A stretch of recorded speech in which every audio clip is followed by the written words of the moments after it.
Golgotha, il a payé. Mon frère, sur la croix de Golgotha, il a payé. Sur la croix de Golgotha, il a payé. Il a payé pour ta famille. Il a payé sur la croix de Golgotha, il a payé. Il t'a payé pour tes projets. Il a payé sur la croix de Golgotha, il a payé. Il a payé pour tes enfants. Il a payé sur la croix de Golgotha, il a payé. Il a payé pour ton salut. Il a payé sur la croix de Golgotha, il a payé.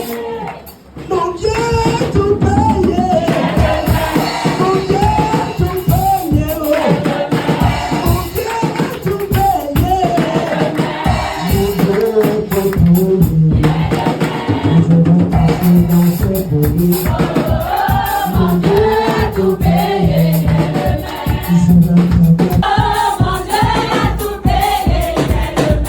Je veux Je veux danser, danser pour lui. Votre famille qui fait payer. Votre enfants qui fait payer. Mon Dieu a tout payé. Mon Dieu a tout payé. Je me suis besoin de payer. Je me suis besoin de payer. Au nom de Jésus, au nom puissant de Jésus-Christ, assieds-toi pour un peu de temps.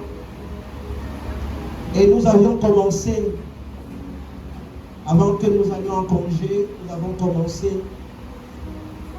selon la direction du Seigneur, à parler d'un thème.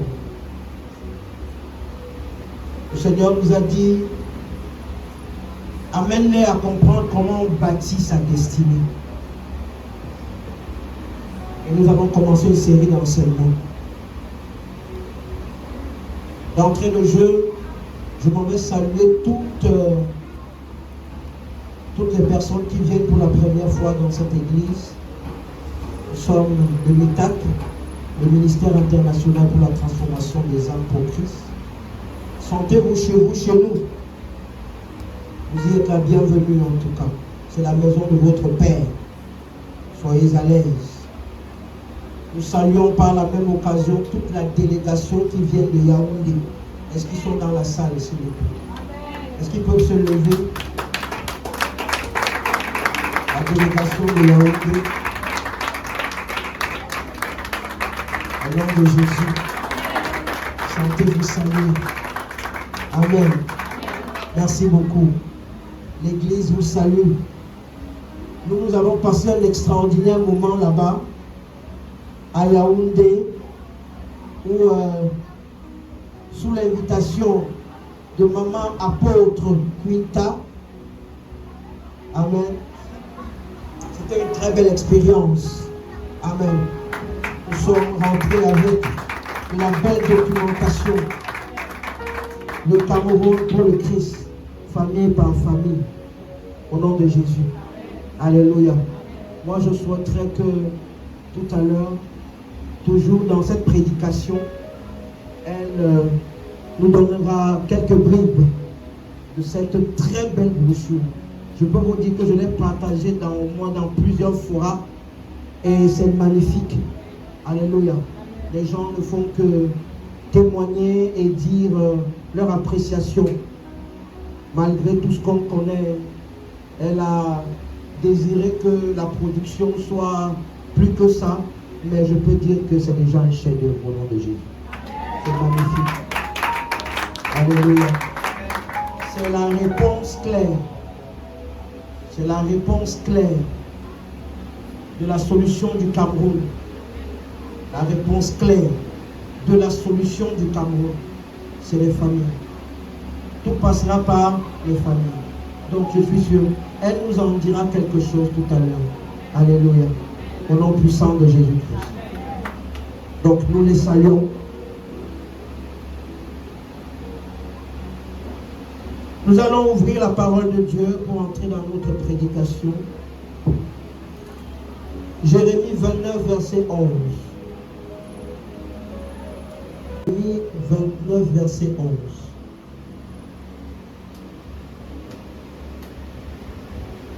Si les lecteurs se retrouvent, vous pouvez faire la lecture.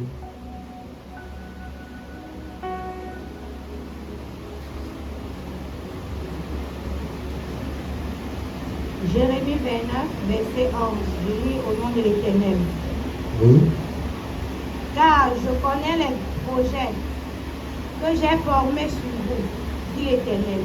Projets de paix et non de malheur, afin de vous donner un avenir et de l'espérance. Amen. Amen. Marc 7, verset 14 à 23.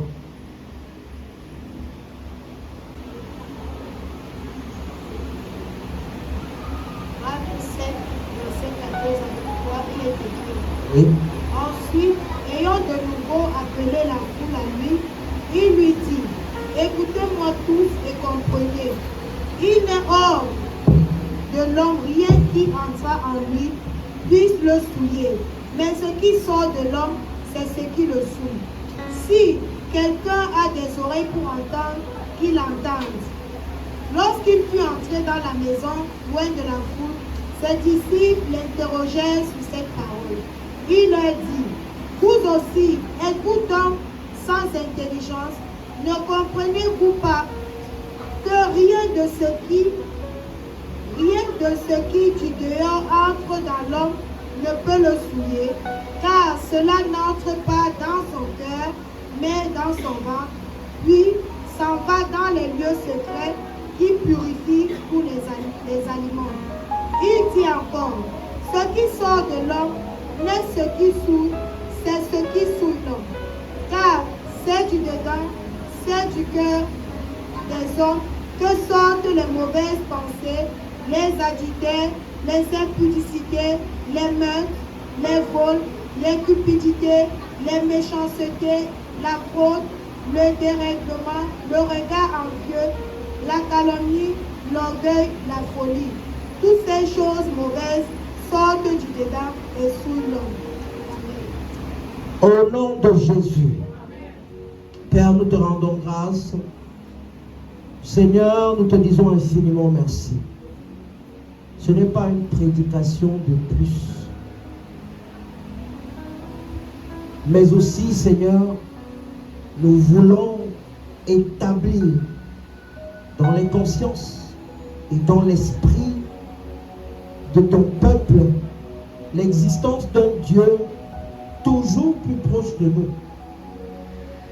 Que chacun, Seigneur Père éternel, puisse vivre avec exactitude la totalité de ta plénitude, la totalité de ta puissance et de ton autorité.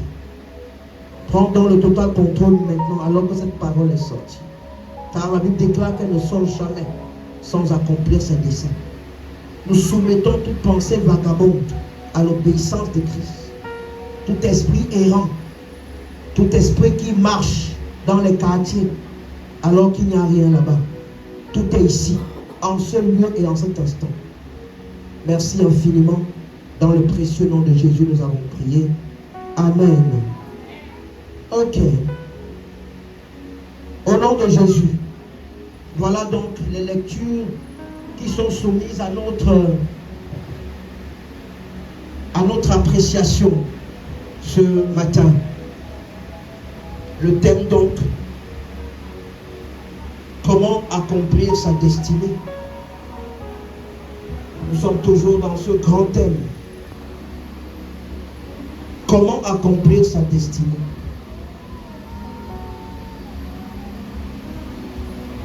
Beaucoup qui sont sur la terre ne savent pas qu'ils ont une destinée. Ils ont une destinée à accomplir. Et lorsque nous nous tenons au départ de tout, Dieu crée tout le monde avec une mission bien précise. Quelque chose qu'il vient faire sur la terre. Tout le monde est utile. Tout le monde est important. Tout le monde doit jouer un rôle. Même ceux que vous pensez qu'ils ne sont pas importants, ils sont importants.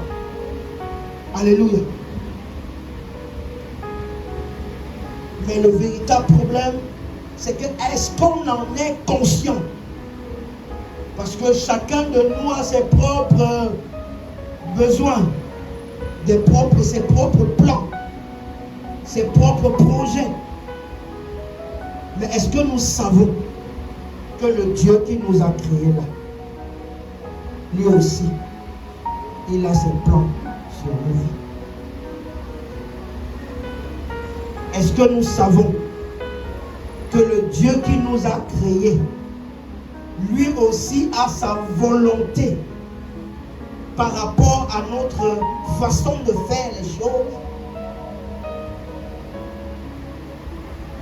On se poserait donc la question, c'est quoi la destinée? La destinée, c'est la plénitude de la volonté de Dieu. C'est la plénitude de la volonté de Dieu.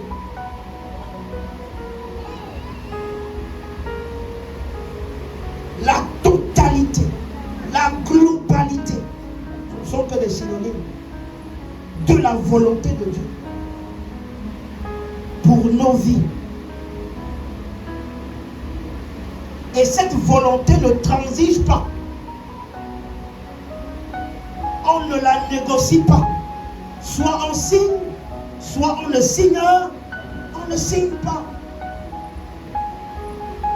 On a l'habitude de dire oui, il y a les sorciers, il y a les vampires, il y a les gens qui font du mal, qui retardent les destinées.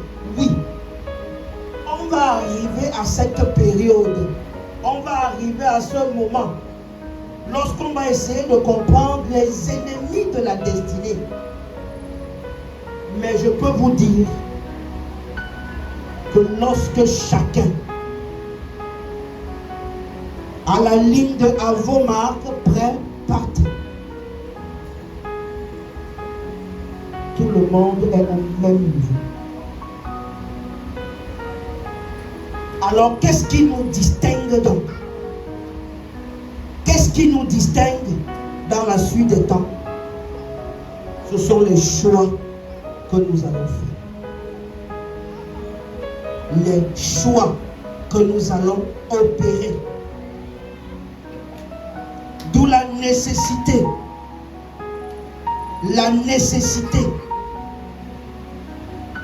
de faire des choix qui entrent dans le sillon de l'accomplissement de notre destinée. Si tu fais des choix qui sortent hors de cette destinée, tu vas subir les conséquences y afférentes. La Bible dit, on ne se moque pas de Dieu. Ce qu'un homme aura semé, il le récoltera.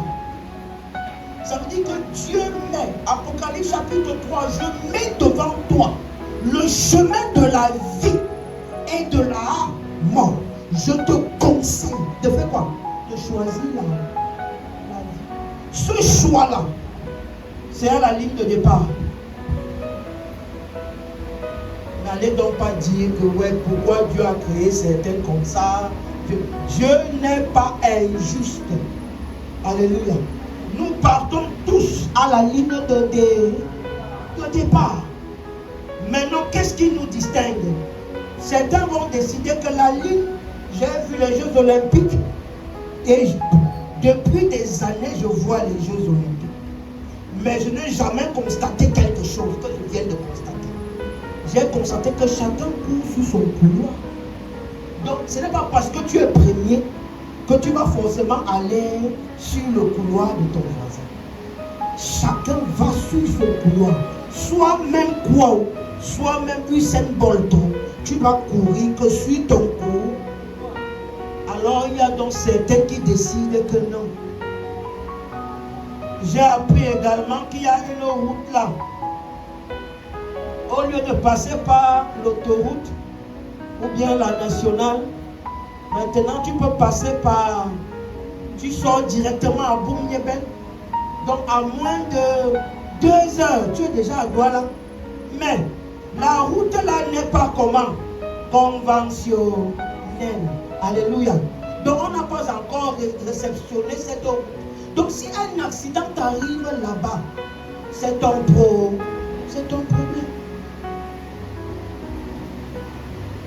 Et j'ai entendu un monsieur qui dit, comme je devais arriver sur Douala un peu tôt, un peu rapidement, dès que je suis arrivé à l'entrée de cette route, j'ai vu mon signe de croix. Alléluia, j'ai foncé. Donc ce qui m'arrive là-bas, c'est mon Dieu. Même le constat. Tu ne sais pas qui va venir faire le constat là-bas. Au nom de Jésus. Donc chacun a le choix. Question donc des choix. Question des choix. Un jour, je suis avec un de mes fils, nous passons des moments de prière ici. Et nous entrons, lorsque nous ouvrons la porte de l'église, il y a une fille de joie. Je n'aime pas utiliser le mot prostituée. Parce que oui, Dieu nous a envoyés avec un gars américain, avec une lourde mission. Une lourde mission. Et cette mission, c'est de ramener au Seigneur toutes ces personnes. Et pour les ramener au Seigneur, il faut d'abord faire le travail de fond. Et nous sommes encore dans le travail de fond, c'est-à-dire l'intercession. Alléluia. L'intercession. Cette jeune dame nous trouve à l'entrée et elle me dit, Papa Pasteur, vraiment, nous voulons te dire merci pour les prières que tu fais ici là. Même si ça ne paye pas aujourd'hui, sache que nous on voit et on sait. On sait le travail que tu es en train de faire. C'est même si ce n'est pas ici, parce que nous on est les têtes pincées. Voilà ce qu'elle me dit. Nous sommes les têtes pincées. Mais nous savons qu'un jour, le travail que tu fais ici va porter ses fruits. Et poussé par le Saint-Esprit. Parce que moi, en fait, vous savez, nous questionnons, on ne juge pas les gens. Mais on veut comprendre pourquoi les gens sont arrivés à ce niveau. Je peux vous dire quelque chose, c'est que je n'ai pas posé des questions. Et son cœur s'est ouvert. Elle a commencé à me dire, j'ai perdu mes parents, mon père, quand j'avais 4 ans. Ma mère est morte entre mes mains. J'avais 17 ans. Là où je suis là, je n'ai personne. Mon oncle m'a voulu me violer. Je n'ai personne. Et à mon âge, et à l'âge là, j'avais 2 petits frères et une petite soeur. Je fais comment?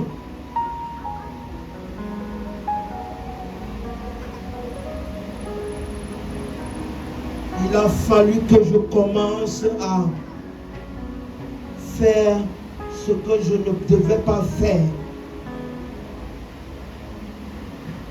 pour pouvoir nourrir mes petites soeurs, mes petits frères et ma petite soeur. Je peux vous dire, moi dans ces conditions, je deviens très émotif. Mais je n'ai pas montré que quelques larmes ont commencé à couler.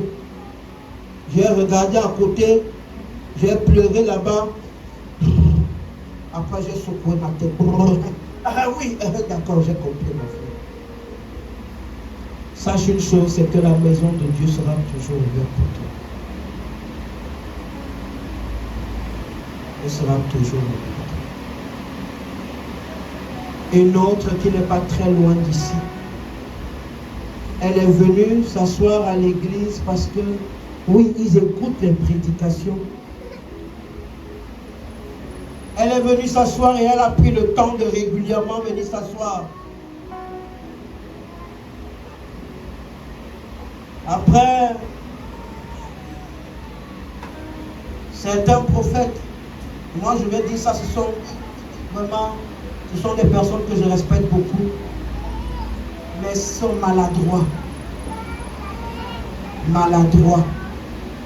Ce n'est pas tout ce que Dieu te montre que tu dois déclarer en public. Et il n'y a aucune prétention d'exposer les gens. On expose le diable. Alléluia. Mais on n'expose pas les gens. La personne est venue, ce prophète est venu et il a dit, toi je te vois, hein, tu es une prostituée, tu es ceci devant les gens. Tu as d'abord su qu'elle a d'abord donné sa vie à Jésus. Là. Tu as même d'abord su qu'elle est encore dans les débuts. Apprenons à bâtir les âmes dans leur entièreté. Et la patience du serviteur de Dieu doit être éprouvée. Ça doit être éprouvé. Cette jeune fille m'a rencontré, me dit, papa,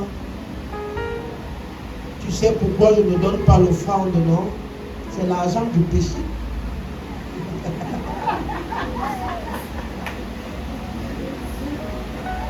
C'est l'argent de la prostitution. Mon argent n'est pas digne pour pouvoir. Mais ce que je vais te dire, c'est que je ne viendrai plus à l'église. Pourquoi tu ne viens plus à l'église?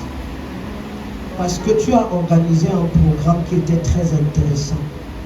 Venez voir le voyant. C'était un programme qui était inspiré du Saint-Esprit. Et la question n'était pas de donner des prophéties. La question était d'entrer dans les tréfonds des vies des gens pour comprendre ce qui bloque. Et ça a marché. Juste ce petit bémol qui est venu entacher. J'étais dans la salle et puis un des prophètes que tu as invité, Dieu lui a montré ma vie et il m'a exposé en public. À la fin même, j'attendais qu'il vienne me consoler et me parler. La personne n'est pas venue m'entretenir. J'ai vécu cette frustration seul. Et les voisins qui étaient autour de moi,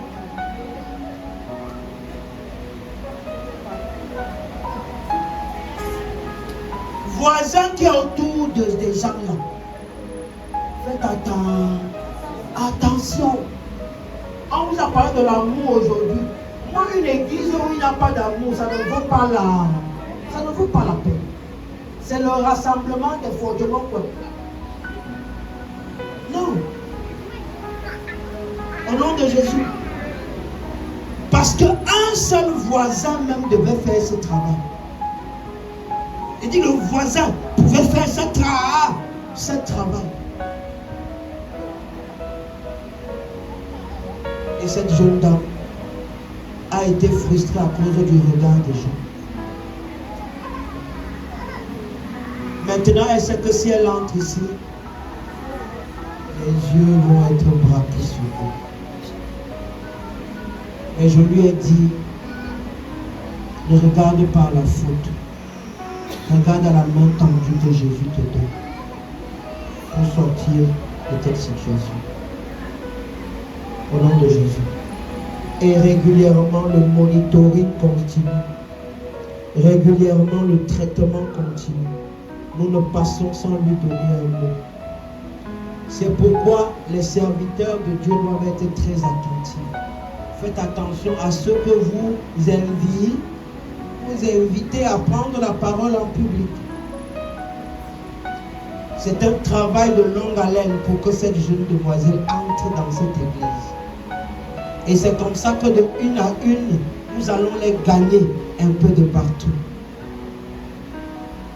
Mais qu'est-ce que j'ai fait? J'ai mis la croix. Que jamais plus je ne prêterai mon micro pour venir faire ça. Si ce prophète n'est pas mature. Il y a des choses que Dieu me montre sur des gens.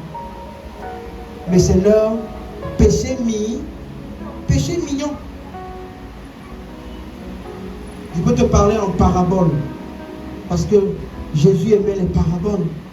Les adultes, c'est l'andragogie. Fais une image. Fais une sorte d'exemple. Mais ne touche pas le point. Maintenant, derrière, tu l'appelles et tu recadres la personne doucement. Tu gagnerais l'âme de cette personne. Au nom de Jésus-Christ. Donc, tout part de là.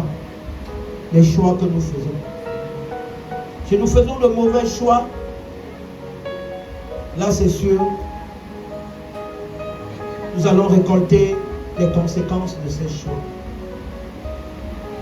Nous sommes donc responsables des choix que nous faisons sur le chemin de l'accomplissement de notre destinée. Parce que tout part de là. Et les choix que nous ferons dans la prime enfance, dans notre jeunesse, dans notre âge adulte, tous ces choix-là reviendront à la surface pour être soit des blocages, soit des entraves, soit des problèmes à la bonne marche de notre destinée. Tout commence donc par quoi? Les choix. Même nos choix doivent être soumis à la volonté de Dieu. Nous avons le choix de choisir de vivre dans la chasteté. Tu as le choix, toi qui attends le mariage, tu as le choix de vivre dans la pureté. J'attends l'homme de ma vie. J'attends l'homme de ma vie, je me concentre et j'attends. Mais si tu prends le choix de choisir d'abord un sugar daddy en attendant que le vrai se positionne, alléluia, toi-même tu es en train de te mettre dans les pros, c'est le choix que tu viens de faire. Et Dieu ne verra jamais que tu n'es pas marié. Parce que celui qui fait un, qui s'accouple avec la prostituée, fait comment? Fait un avec Seigneur. Si tu as commencé avec Jean-Pierre, tu vas aller avec Mathurin. Après Mathurin, c'est Bosco. Au nom de Jésus. Donc faites très attention. C'est un choix. C'est le choix de choisir d'attendre dans l'obéissance. Parce qu'on attend les promesses de Dieu dans l'obéissance. On n'attend pas dans le vagabondage. C'est dans l'obéissance. Tu as le choix de choisir la spiritualité que tu veux. Qui va te l'imposer? Personne. Tu as le choix de choisir la spiritualité. Il y a d'autres qui ont décidé de choisir leurs ancêtres. Mais je leur ai répondu, je leur ai dit que dans 10 ans, dans 50 ans, toi là tu seras ancêtre. Pourquoi on ne commence pas à t'adorer à leur voix maintenant? Dans 50 ans, dans 60 ans, dans 100 ans, toi qui parles là aujourd'hui, que tu adores le Dieu de tes ancêtres, toi-même tu seras ancêtre. Ça veut dire qu'on va t'adorer aussi. On va aussi te louer. On va aussi dire qu'on prie l'ancêtre tel. Donc, laissez l'ancestrologie ou l'ancestralité à leur place. L'ancestralité n'est pas une spiritualité. Et dans le monde que nous sommes en train d'avancer, il y a ce qu'on appelle la bataille des spiritualités. Il n'y a pas 2 chemins. Il n'y a pas 3 chemins. Il y a 2. C'est le bien, représenté par qui? Jésus-Christ. Et le mal, représenté par qui? Satan. Simple. Toutes les choses qu'on met aux alentours, là, les saupoudrages, là, c'est à côté. Tout ce qui ne confesse pas Jésus-Christ comme Seigneur et Sauveur rejoint le diable. Tout ce qui ne confesse pas Jésus-Christ comme Seigneur et Sauveur. Terminé. J'entends aujourd'hui qu'il y a même ce qu'on appelle les kamites. Eux aussi, dans le bain des spirituelles batailles, ils veulent aussi déjà s'infiltrer pour dire que les Africains doivent revenir à leur... Je leur ai dit, laissez ça. Si on veut même entrer dans ce domaine-là, Simon de Cyrène était un Africain. Celui qui a aidé Jésus à porter la croix était un Africain. Alléluia. Jésus a fui où? Jésus, Marie et Joseph ont quitté où? Pour aller où? Ils ont fui où? Quelle était la terre d'accueil de Jésus-Christ et de sa famille? C'était qui? C'était où? L'Égypte. C'était l'Égypte. Donc, si on veut parler même de cette africanité-là, Jésus est purement le Dieu des Africains. Clairement, et c'est établi. Le Congo a l'un des plus, je parle même au Congo, le Cameroun a l'un des plus gros gisements de bauxite à minima tapé à Fogo-Togo. L'Afrique a été bénie de manière extraordinaire. C'est les ancêtres qui ont fait ça. Je leur ai dit que vous avez déjà vu quel sorcier qui a une belle maison. Votre part de spiritualité là, les Blancs sont venus, ils ont construit les voies ferroviaires, construit les avions, vous avez construit quoi? C'est quelle spiritualité qui est stérile? Qui vous a dit que la spiritualité est faite pour être stérile? Même Jésus que tu sais là, on doit voir. Tu dois voir les bébés avec Jésus et les bébés bien Jésus. Si ta spiritualité ne produit rien, alléluia, amen. Si ta spiritualité ne produit rien, ce que le spermatozoïde de fécondation est morpion, ça ne vaut pas la peine. Dans la fécondation, il y a 1000 spermatozoïdes, mais il y a un qui est véloce. Il court plus que tout le monde. Au nom de Jésus. Et le spermatozoïde de fécondation, c'est quoi? C'est la foi. C'est que ta foi est légère. Parce qu'il y a deux types de foi. Il y a la foi qui fait bouger, la foi d'entretien. Hein? Je sais que Dieu existe, non? Même le persécuteur sait que Dieu existe, non? Il a la foi, non? Il croit que Dieu existe, non? Mais il y a la foi aussi qui fait bouger les montagnes. Jésus a dit que si vous avez une foi comme la grande, s'élever, vous direz à cette montagne, quitte là, va te placer ailleurs. Donc la foi n'est pas dans la grandeur. La foi de la graine de s'élever bouscule les montagnes. Petite comme ça. Si toi tu n'arrives à bousculer aucune montagne, c'est qu'elle n'aime même pas les graines de s'élever, c'est même pas la moutarde que c'est alors pour alors.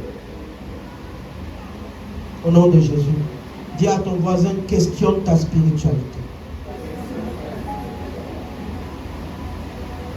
Et c'est à ça que nous vous bâtissons ici. C'est à ça que nous construisons cette spiritualité.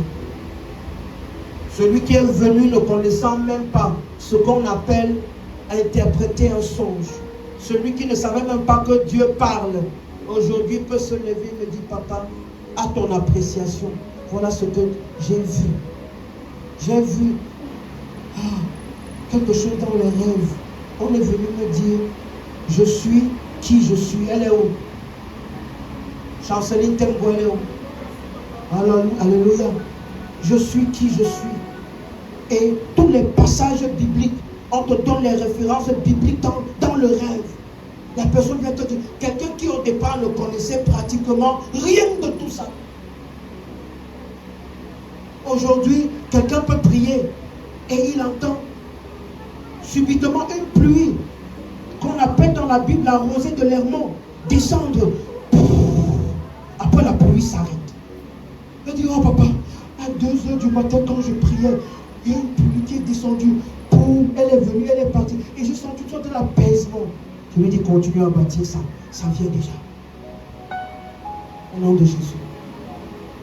Je rappelle des personnes qui au départ ne connaissaient rien. Servant du Seigneur. Servant. Au nom de Jésus. Merci de vous. Alléluia. C'est ça la spiritualité. Ça doit bâtir, ça doit être construit. Même le Jésus que nous allons quelque part, dis à ton voisin, on va quelque part. La nature christique de Jésus-Christ doit produire le pas. Doit produire la puissance et l'autorité. Oh, ma fille Alice, quand elle peut se réveiller dans la nuit, elle dit voici ce que j'ai vu. Et quand j'ai vu, je me suis levé, bam, j'ai balayé. Et quand je redors, je revois que bam, la chose a été rectifiée. Je dis, mais attends, c'est magnifique. C'est magnifique.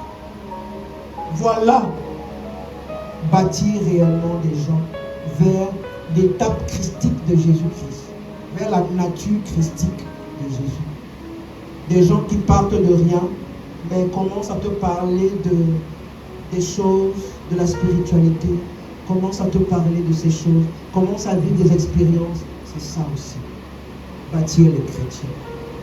Parce qu'il n'y a aucun chrétien qui est simple. Si tu veux bâtir une chrétienté simple, ce n'est pas Jésus. Amen. Jésus dit, je vous ai donné le pouvoir. Et dans Acte 1,7, il vient donner quoi? L'appui, la puissance. Tu as le pouvoir et tu as l'appui, la puissance. Un président qui a le pouvoir mais qui n'a pas de puissance va subir les coups d'État. C'est pourquoi vous les voyez défiler soit dans la rose, soit la franc-maçonnerie, soit, pour chercher quoi? L'appui, la puissance. Mais Jésus t'a tout donné ça. Matthieu 28, il te donne le pouvoir. Il revient dans Acte 1,7, il te donne quoi? La puissance. Tu es donc complet. Au nom de Jésus-Christ.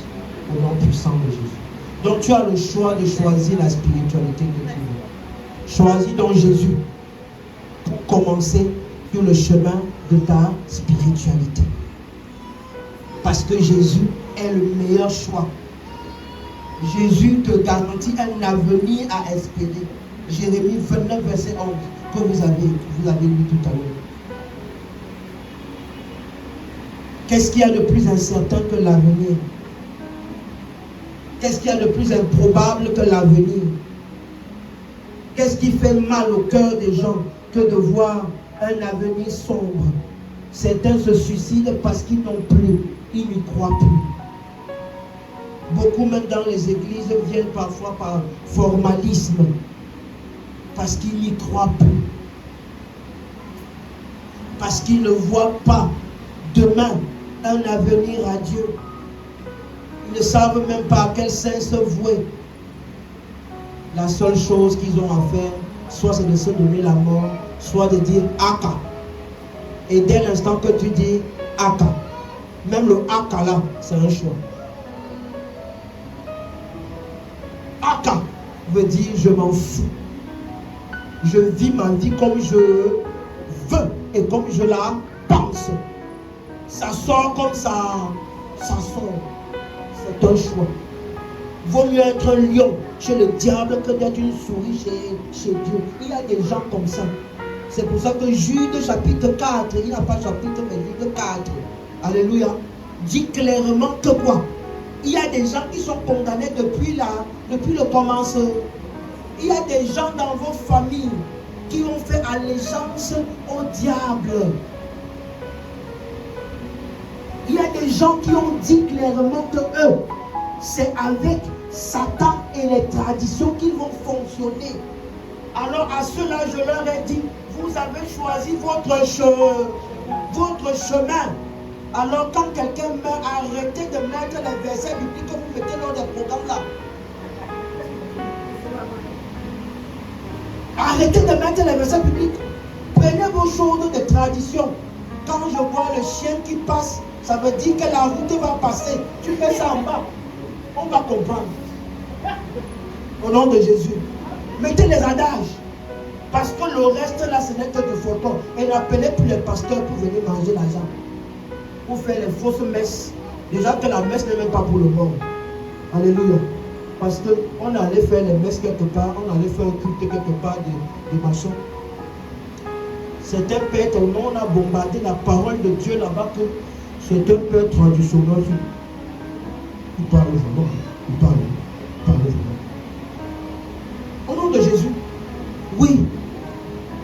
La messe de cette période-là, de cette veillée, ce n'est pas pour le mort, c'est pour la personne.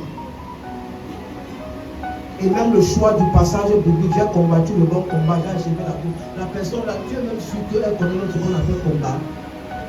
Elle sait même de quoi il s'agit. Prenez les adages traditionnels, vous mettez là. Au nom de Jésus-Christ, au nom puissant de Jésus.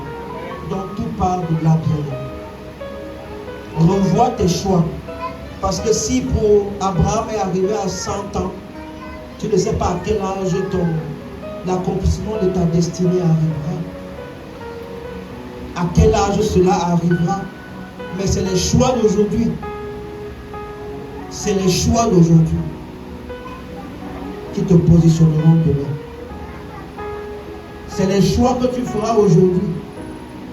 Si tu ne fais pas les bons choix aujourd'hui, n'attends pas récolter quelque chose de demain. Il y a des personnes qui vivent aujourd'hui le résultat de leur intercession active d'hier. Alléluia. Ils vivent aujourd'hui les résultats de leur intercession active d'hier. Alors tu as la possibilité aujourd'hui de décider par ton intercession de ce que tu vas vivre demain. Il y a aussi d'autres qui vivent aujourd'hui les conséquences de leur choix d'hier. Ce n'est donc pas toujours le diable ou les mauvais esprits qui te combattent.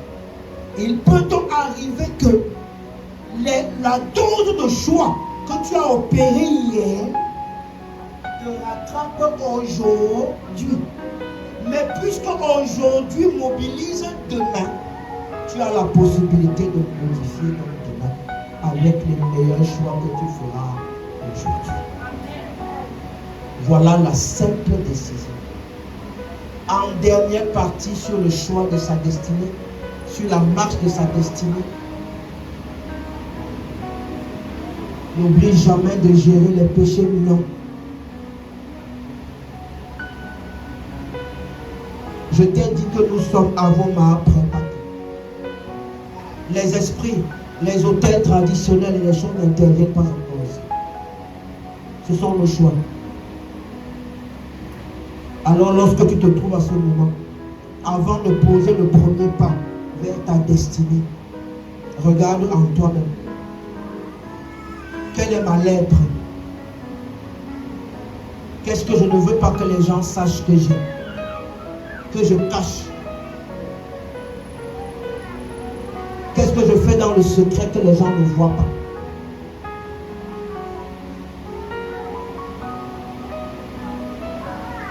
Quel est l'orgueil qui est enfoui au-dedans de moi que je cache dans la parole? Quelle est la suffisance? Naaman avait de belles parures, mais il avait une lèpre. Chacun a une lèpre.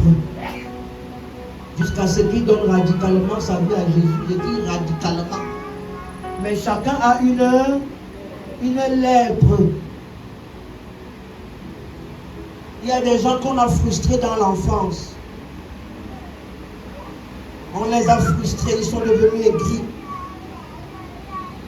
Maintenant, que ce soit homme ou femme, pour masquer cette frustration, ça se cache derrière quoi? Les grosses vestes. Celui-là ne tente pas. Si tu veux piétiner son autorité, il se souvient immédiatement des souffrances du passé. Et il va te traiter. Tu vas te demander comme c'est toujours la petite chose que je lui ai fait. C'est le pas. C'est le passé. Il y a donc des gens comme ça. Et tant que tu ne guéris pas de ton passé, comment peux-tu mobiliser des horizons radieux et meilleurs pour l'avenir? Il faut d'abord traiter les reliquats. Samson avait son péché mignon. C'était les femmes. Et il a livré son secret. Il a perdu sa force. Et la Bible précise bien. La femme ne faisait que lui parler avec insistance et avec amour. La technique féminine pour l'obtention des résultats escomptés. On fait vaciller le guerrier. Ah oui. Ça a fait vaciller le guerrier. Parce que le guerrier avait en lui-même quoi? Un péché mignon. Péché mignon. Il est donc question que dès au niveau de la voie après pâté, qu'il y a un travail de fond qui soit d'abord fait.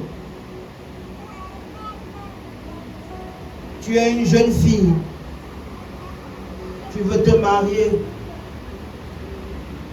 mais on ne sait pas comment tu as vécu. Mais tu arrives, première relation, on ne me parle pas comme ça, hein? Dans notre famille, on ne parle pas. C'est vrai que le ministre Atanga a dit que celui qui ne peut pas supporter la bouche de la femme qui ne se marie pas. Alléluia. Mais il faut savoir que Dieu n'a jamais parlé d'amour à la femme. Dieu a parlé de quoi? De soumission. Et quand Dieu parle de soumission, il est en train de, il ne dit pas à la femme que soit, il est en train de relever un problème. Dans le problème crucial, la femme n'a pas de problème d'aimer. Oh, les femmes, vous aimez. Ouais. Vous aimez naturellement. Donc là, ce n'est pas un problème. Les femmes aiment. Ceux qui font les débats, que qui aime plus entre la femme, c'est faux. C'est la femme qui aime. Alléluia. Oh, voilà le fan club de la femme. Alléluia. Le fan club. Au nom de Jésus, dont la femme aime. C'est établi comme un thème. Mais le problème crucial de la femme, c'est quoi? Alléluia. C'est là-bas. C'est ça qu'on appelle le péché mignon. Si tu ne traites pas ça, tu vas passer même à côté. À côté de quoi? De tes opportunités stratégiques. Je te dis que même si tu pries de midi 14, la seule prière qui doit être dirigée, c'est le traitement de cette affaire. Le traitement de cette affaire. Si tu pries en disant je veux, tu es sûr que tu auras les yeux nécessaires pour voir quand c'est venu. Non. Parce que quoi? Le péché mignon de l'orgueil, de la suffisance. Amen. Et quand ça arrive, Dieu, lui, le mari qu'il avait prévu pour toi, amen, c'est un monsieur doux. Il n'aime pas le bruit. Si toi tu viens là, tu ne traites pas ce péché mignon, tu viens avec des hey. Aïe. Il va te dire, je me suis trompé de chair. C'est pour ça que tu vois donc, il y a des divorces multiples. Parce qu'on a l'impression. Et je vais te dire quelque chose. Aujourd'hui, personne, dans la vie de couple, personne ne veut entrer dans l'école de l'autre. Amen. Personne ne veut s'investir dans l'école du conjoint. Ça veut dire que c'est pourquoi on ne marie pas les gens. On épouse. Dis à ton voisin, on ne marie pas les gens. On ne se marie pas. Alléluia. Je ne me suis pas marié avec Maman Clotilde. J'ai épousé Maman Clotilde. Alléluia. C'est ça qu'on appelle entrer et s'inscrire à l'école de l'autre. Parce qu'il y a des personnes que Dieu a dotées d'une capacité à supporter l'autre. Parce que tu es responsable de l'âme de ton conjoint. Tu es responsable de la damnation ou de la salvation de l'âme. Et Dieu t'équipe d'une capacité surnaturelle à porter l'autre qui est faible. Tu dois donc pouvoir accepter les frustrations. C'est ça aussi le sacerdoce. C'est pourquoi le mariage est une institution divine.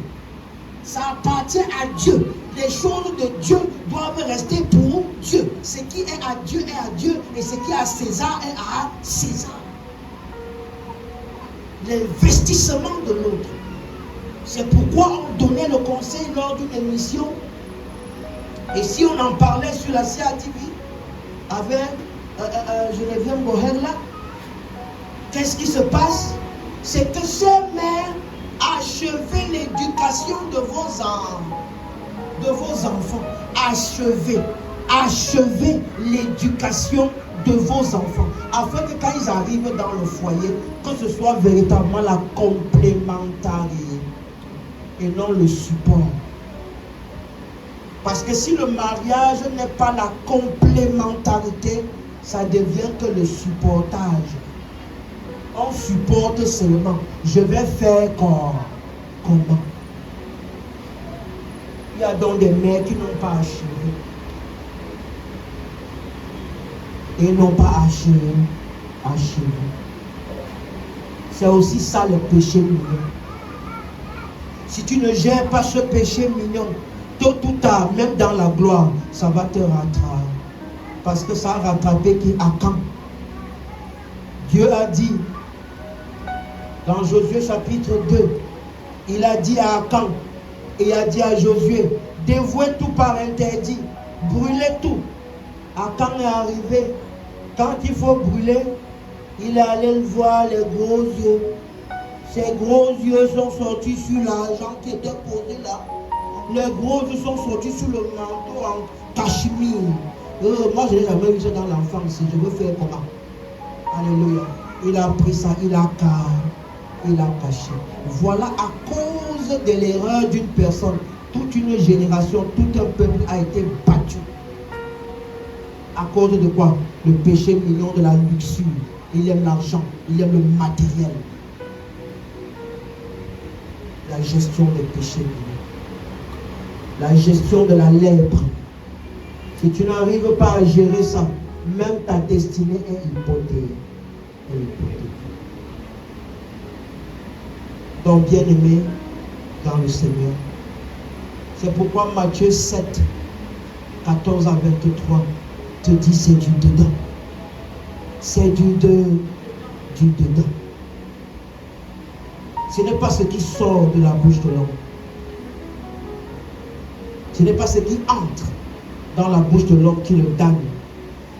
Non, c'est ce qui sort. C'est de l'abondance du cœur que la bouche parle. Qu'est-ce qu'il y a dans le cœur? Qu'est-ce qui est dedans? Et je veux te rappeler une dernière chose. C'est à cause du dedans pourri du diable qu'il a été éjecté de l'Éden pour la terre. Isaïe 14 nous dit clairement, toi astre brillant, toi qui mettais le sceau à la perfection, tu étais entouré de toutes les pierres précieuses, jaspe, sardoine, chrysolite, émeraude, topaze, or, diamant. Tu as été éjecté et il a perdu toute sa lumière. C'est à cause de quoi? L'orgueil qui a été trouvé où? Dans son cœur. Alors si tu veux plaire à Dieu et que tu veux véritablement entrer dans ta destinée, je rappelle, nous sommes encore au départ. Laisse d'abord les gens, laisse les hôtels traditionnels, laisse les machins, laisse ça. Fais d'abord ta part. Et lorsque tu feras ta part, gestion de toutes ces choses, fais les bons choix, engage-toi à mettre Jésus-Christ au centre de tes choix. Deuxième des choses, la gestion de tes péchés mignons. Amen. Tu pourras donc faire maintenant le premier pas. Et au fur et à mesure que tu vas avancer, tu vas découvrir ce qu'on appelle les souteneurs de vision. Tu vas découvrir ce qu'on appelle les connecteurs de destinée. Toutes ces personnes-là seront sur ton chemin pour t'aider à atteindre la destinée que Jésus a prévue pour toi. Que le Seigneur bénisse. Alléluia, alléluia. gloire et louange. Alléluia, que tout soit pour Jésus. Chantons gloire et louange, gloire et louange. Alléluia. Merci Seigneur. Gloire et louange. Alléluia. Merci infiniment Saint-Saint. Gloire et louange. Alléluia. Que tout soit pour Jésus. Celui qui vous a appelé à son admirable lumière est fidèle pour accomplir toutes les promesses qu'il vous a faites. Alors que votre cœur ne se trouble point, faible reste d'Israël, faible reste de ceux qui ont donné leur vie à Jésus, ceux qui ont consacré leur vie à l'agneau de Dieu qui ôte le péché du monde. Marchez avec assurance dans la réalité de la vie. Marchez avec assurance parce que lui, il a vaincu le monde. Marchez donc avec assurance dans ce monde qui vacille, parce que lui seul est stable dans un monde instable. Jésus est non la pierre angulaire, la principale de l'angle, celle que les bâtisseurs ont rejetée. Avec lui, le chemin est limpide. Avec lui, les voies sont bien dressées, afin de conduire chacun dans sa destinée. C'est avec donc toute la joie que je m'en vais te recommander maintenant entre tes bonnes mains. Ces bonnes mains durant toute cette semaine. Que sa présence glorieuse demeure permanemment avec toi. Il a dit que je serai avec vous tous les jours jusqu'à la fin du monde. Que le lundi, le mardi et toute la semaine, que sa glorieuse présence soit à tes côtés et en toi au nom de Jésus-Christ. Que durant cette semaine, que tu glisses entre les mains du dévoreur, que tu glisses entre les mains de tes ennemis au nom de Jésus-Christ, qui veulent s'en prendre à ta vie, soient confus et fuis par chaque chemin au nom de Jésus-Christ. Que sa main puissante pourvoie pour toi, qui soupire après la main de ton maître, que tu ne manques de rien au nom de Jésus. Que tes greniers soient toujours pleins et que l'abondance soit ton partage au nom puissant de Jésus-Christ. Lorsque tes greniers déborderont et seront davantage en abondance, pense à celui qu'on mettra à côté de toi, afin que votre joie ensemble soit commune. Que l'Éternel te bénisse donc et qu'il te garde, qu'il fasse luire sur toi sa grâce et qu'il t'accorde sa paix. Demeure béni et demeure dans la présence de Dieu, maintenant et pour l'éternité, jusqu'à son glorieux retour, au nom souverain de Jésus-Christ. Est-ce que l'Église peut sceller par 4 Amen? C'est scellé. Amen, Amen, Amen.